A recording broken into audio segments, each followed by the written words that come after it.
ground. And my heart starts pounding. My hands are shaking, and I'm just walking, trying so hard to put one foot in front of the other to reason with this man. And as I get closer, I realize that's not a possibility. He spouts off a few more words, gets in his truck, and speeds off. Rocks are flying, and he just leaves. So I call Keith to tell him what happened, and he said if he comes back, give me a call, let me know what happens. Sure enough, he comes back around and starts taking my picture, starts yelling at me, continues to just go on this rampage and call my husband names. And at this point, I realize I have to get away from this man, and I just walk away and I leave.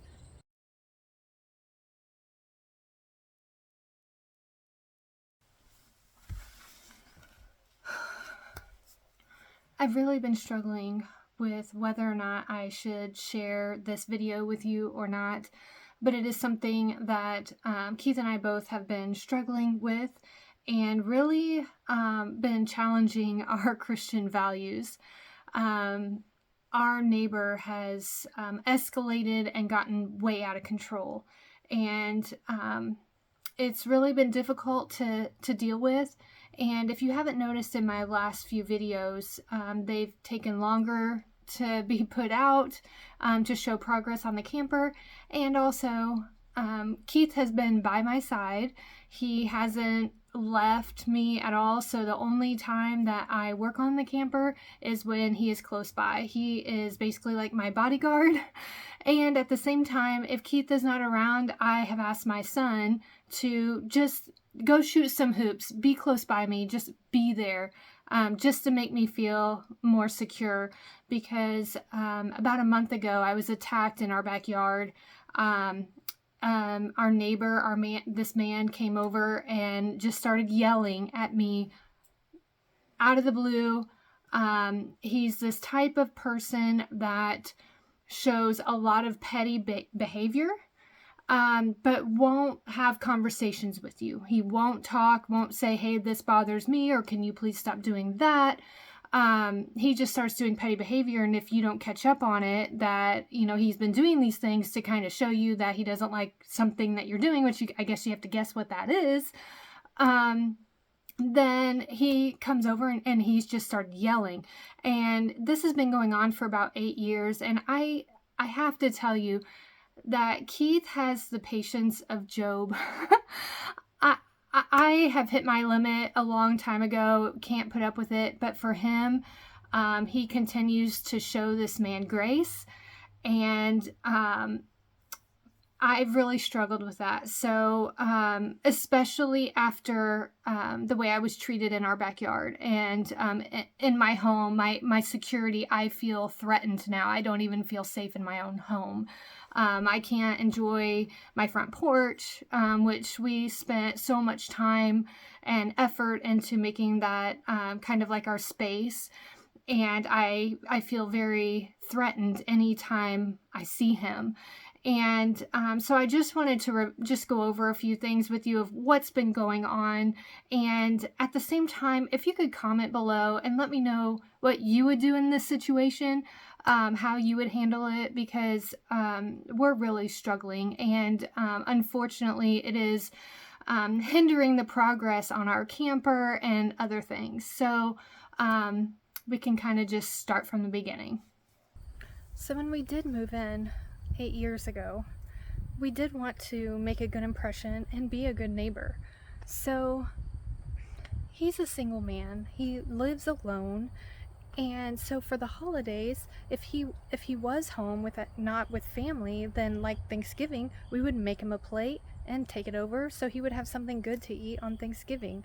And then in the fall, when all the leaves would fall, we would rake his leaves. And in the winter time, he would get a snowblower and actually clear our sidewalk. So I felt like we had a good thing going, good understanding. I always waved, super friendly. You know, I'm not a confrontational person. But for some reason, we've gotten sideways, and I don't understand why. He just chose not to talk to us anymore, but just to resort to this petty behavior. Okay, so the first petty behavior was basically every single time that he would mow the grass, he would take his sticks launch them over the fence, and have us take care of them. Okay, no big deal. I'll take care of that. I'll throw it in my fire. Okay, but every single time. Then, when we took our trash out, I had a dirty diaper in the trash can, and when the trash truck came by, it fell out and it landed next to my trash can. Well, rather than picking it up and just throwing it back in my trash can because I hadn't pulled it back up to my house yet, he throws that dirty diaper onto my porch. So I took the dirty diaper, put it in my trash can, went on with my day. It is not worth fighting over, and what am I going to say? And I'm sure most of you are wondering, hey, how do you know he's the one that did this? Well, we've witnessed it. We don't have any video coverage yet, but we do have some now because of how this has been ongoing. And so again, something else that we witnessed is my husband parked his truck in front of his house, and where we live, it has it's a brick road and it has public parking on the street. There's no hourly limit or anything. You can park there whenever, however long you want, just as long as you don't block any driveways. Well, my husband parked in front of his house, and my husband witnessed him get a branch and throw it onto the truck. Now, I'm sure most people would run out and confront the man, but apparently he is struggling with something else in his life. I don't know what, but again, we are choosing grace, you know, and just letting him have his moment and not feeding any of that. So Keith goes out, he removes the stick, takes it to our backyard, chops it up, puts it in the fire pit. And now, from that point on, he has parked his truck in front of our house for 8 years. Meaning that every single time we come home, it makes it very difficult to park.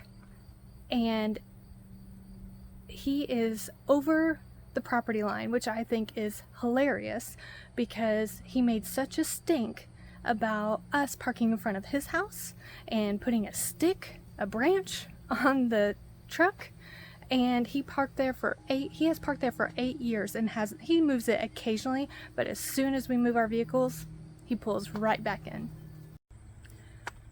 So about a month ago, I was out here working on the camper. I was home alone, and I had a sponge in my hand. I was just kind of wiping things down, cleaning things up, listening to a podcast, kind of minding my own business. And then all of a sudden, he comes around the corner yelling. And it just startled me. He immediately goes, "Hey!"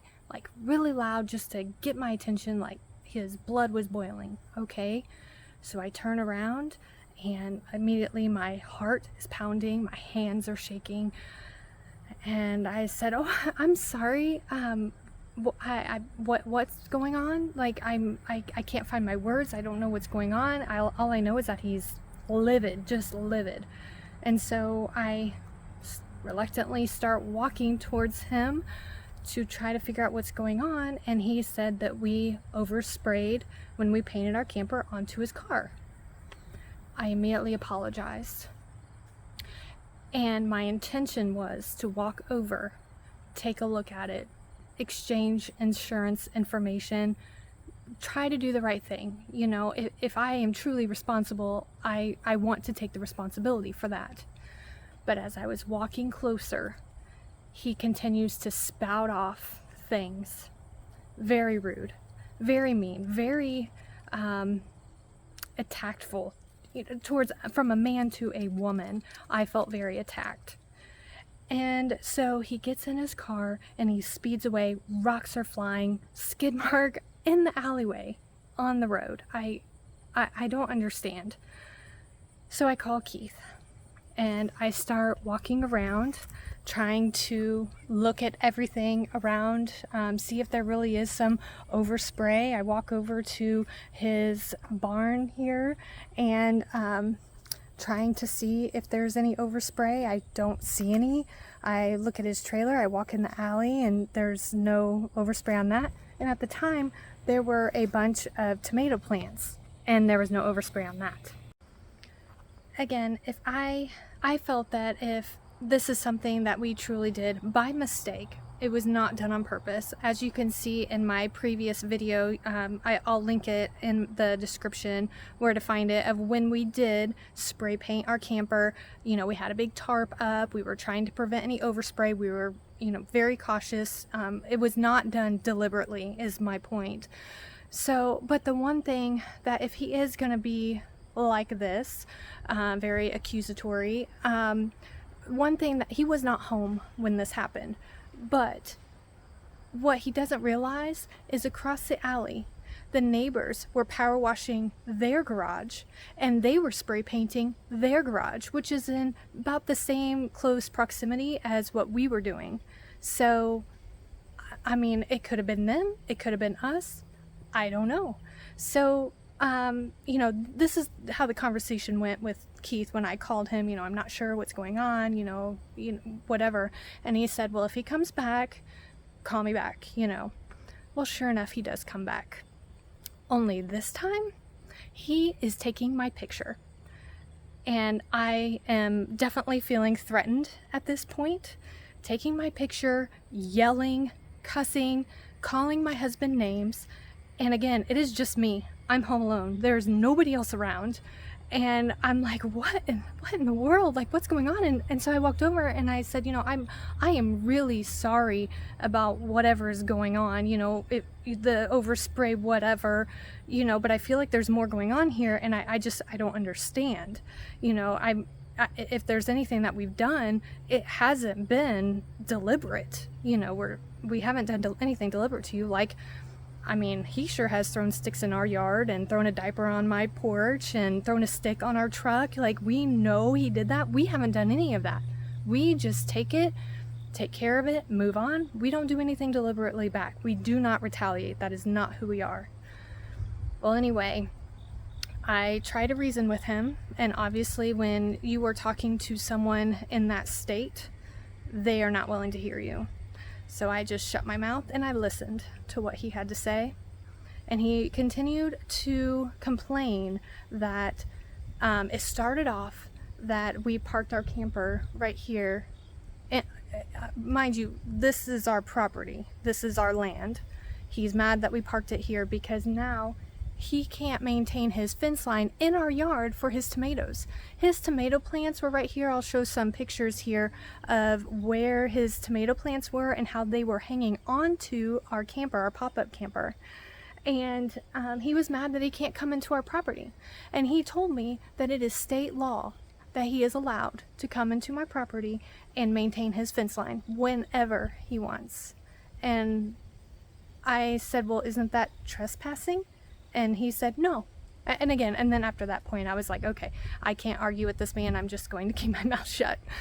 So anyway, it started with that. And then he started complaining about the gate. There's a gap between the fence and the gate. And Keith had leaned up a board that matched his fence, just to kind of prevent Skylar, basically our dog, getting out. But there was nothing screwed to his fence. It was just propped up there. And he started yelling, saying, and I have to keep knocking down those boards that Keith keeps putting up and blah, blah, blah. And again, this is the first I've heard of this. I had no idea that he was upset about this. So then Keith comes back and, you know, screws the board to our metal pole, just, you know, away from his fence. He's not touching his fence, but we didn't realize this was a big deal, you know, but before he just kind of leaned the picket up there, but okay. So then he starts talking about us parking on the street. It's a public street. He's so mad that we are parking on the street.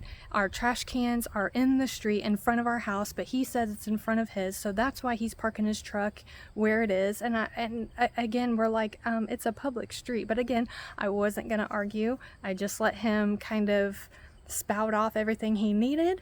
And what was getting me is that he was attacking my husband as well, to me. Again, it's just me. I'm home alone and he is just rattling off everything that is bothering him. So as he's about to walk away, he says, and I'm gonna have your treehouse torn down.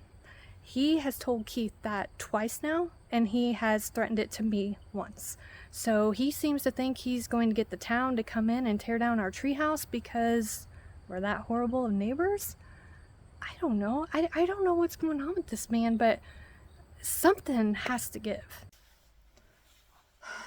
So once Keith got home, we talked it over. I explained everything that happened, and we decided that we probably ought to file a report with the police. So we called the police, and they agreed that they felt that our neighbor was escalating. And honestly, they advised us to get a protection order. We haven't done that. I don't know that we will. Maybe we're just trying to still kind of feel things out to see if things will get better. I don't know. But they were very kind in educating us on what he's allowed to do and what he's not, basically. And something that the police officer said very clear is that he cannot come into our yard whenever he wants.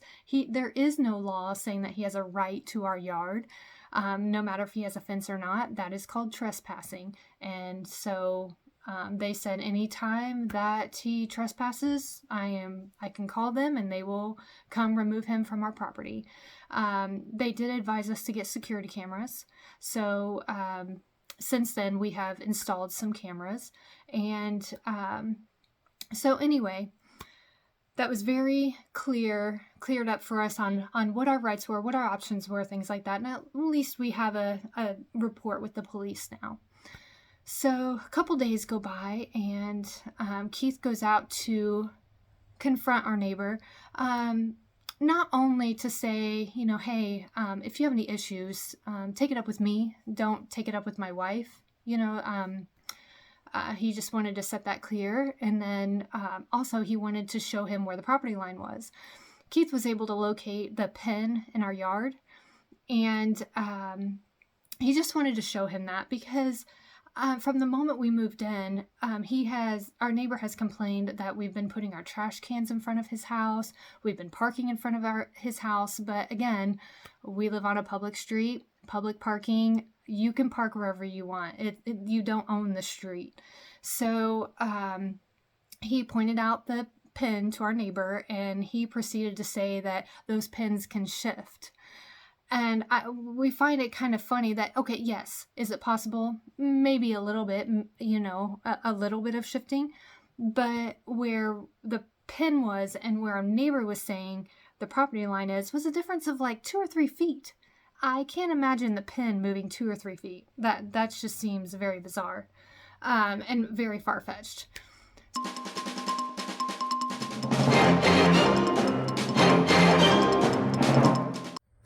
Keith went ahead and had the yard surveyed just to confirm the pins are where they're supposed to be and they didn't move at all. And sure enough, the pins have not moved, and the fence that our neighbor just put up is 100% entirely in our yard, the entire thing.